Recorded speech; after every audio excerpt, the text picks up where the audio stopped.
Alright, people, so little bit of an update with regards Tyson Fury and with regards his next move. So, obviously now at the minute he's out in Australia, he's supporting his friend, his gym mate Joseph Parker. Joseph Parker's obviously fighting tomorrow, which is a bit... I know in Australia they tend to do, in the Oceanic region, fights midweek. And Joseph Parker is actually coming back. He's apparently lighter than he was in the Joshua fight, which is badly needed. I mean, just going off topic, but badly needed. I mean, he's best in the 230s. Anyway, he's over there to support Joseph Parker. He talked about potentially fighting in Australia. And now, the Herald Sun are reporting that Tyson Fury versus Dempsey Mckean is now in talks, according to Mckean's manager, Angelo DiCarlo, who has said he held talks with Fury's camp about a potential fight for the WBC World Heavyweight title, potentially in Australia in the month of August. Now, Dempsey Mckean, also, I actually want to point out, also, Eddie Hearn has been talking about potentially doing Mckean versus Filip Hrgovic as well. He said he's heard talks about Fury Mckean, and he's also mentioned that he'd like to do Dempsey Mckean versus Filip Hrgovic.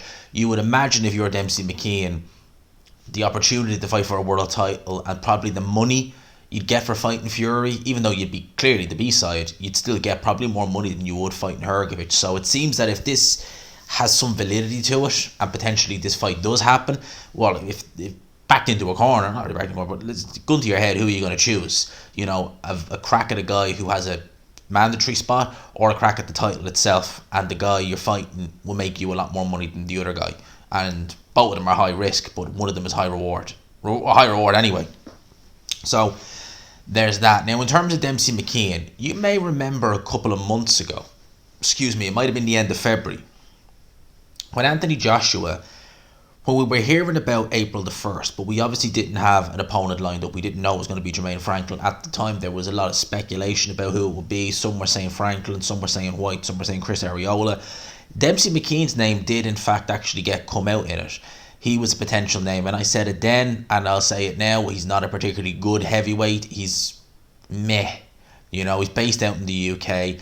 He's a 6'6" southpaw. He has 22 wins, 14 stoppages. Some of the names on his record, I mean, some of them really are a who's he. I mean, they really are. I mean, you go back and look at here, he's knocked out Anthony Fowler twice. That's not the Anthony Fowler from Liverpool, obviously. He knocked him out in back-to-back fights within 4 months of one another, really. Well, James Cook thought he was dead in the 60s, but now apparently he's fighting Dempsey Mckean. He fought Hunter Sam twice again, back-to-back within the space of 4 months, so nothing to write home about there. Nascimento, I think he fought Dave Allen, stopped him in 2 rounds. Jonathan Rice, that's a decent win to be fair, stopped him in the 10th round. In a competitive fight, you know, judging by the scorecards at the end of the fight, you know, Dempsey Mckean was on his way to winning the decision, but Jonathan Rice, as he often does, was picking up rounds. Bracamonte won a points decision over him. Bracamonte's been getting stopped a lot more recent, so to be going the distance with Bracamonte, and that was February last year. His last fight was in October of last year. That was in Australia. He knocked out Patrick Corti in the 3rd round. And this does not look like a particular 39-year-old German, 3 losses all by knockout. Who's he been beaten by? Well, he lost his last fight here to Felix Langberg. Who's he? 12-0 with 11 knockouts. Interesting. German heavyweight. Some of these German heavyweights who are up and coming, they're so miscellaneous and obscure. You just don't hear about them. And again, his resume is not exactly a who's who.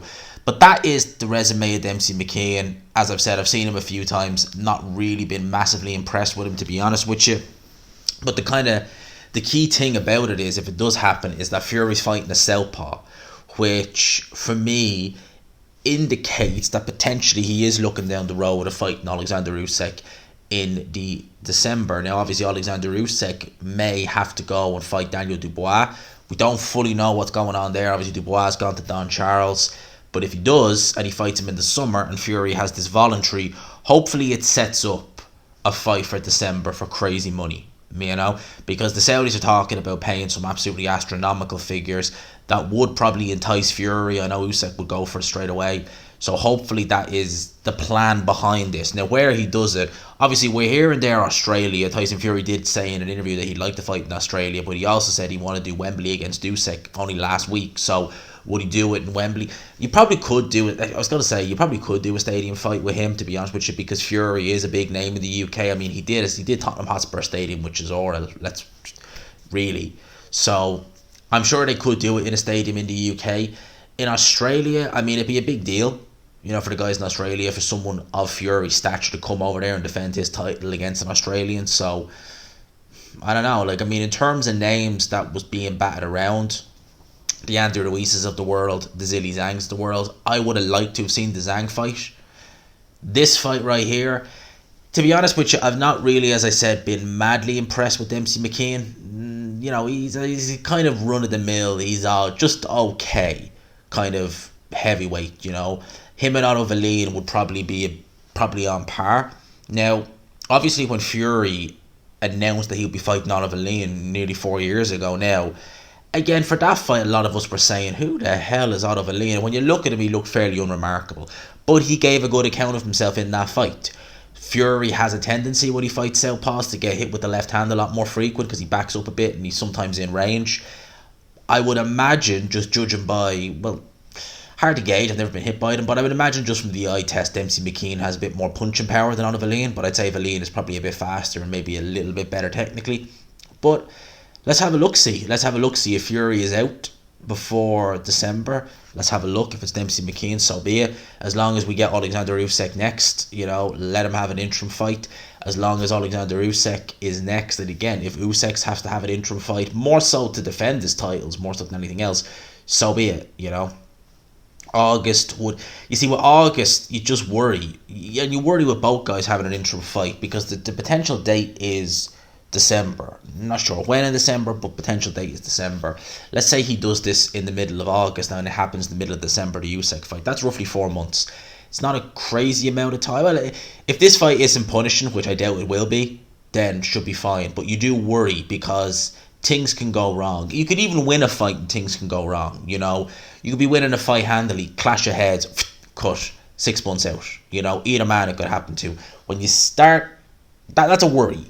But I'd say Dempsey Mckean, you get away with it. And Daniel Dubois, I mean, man against boy with Dubois versus Usyk as far as I'm concerned. So that's my thoughts on this. Yeah, let me know your thoughts in the comments. Do you accept Dempsey Mckean? At the end of the day, right, if we are guaranteed to get Usyk in the month of December, I know it'll be on pay-per-view, which is crap, but if he wants to fight Mckean, as long as we get Usyk in December, and as long as, if Usyk has to fight Dubois, as long as he agrees to fight Fury in December in Saudi, doesn't have to be necessarily in Saudi, but it's likely that's where they're going to get the most money, you know what I mean? Then just do whatever you want, but just get this fight over the line. Please, God, get this fight over the line. I'll leave it there. Let me know your thoughts in the comments. Smash the like button on the way in or on the way out. Peace.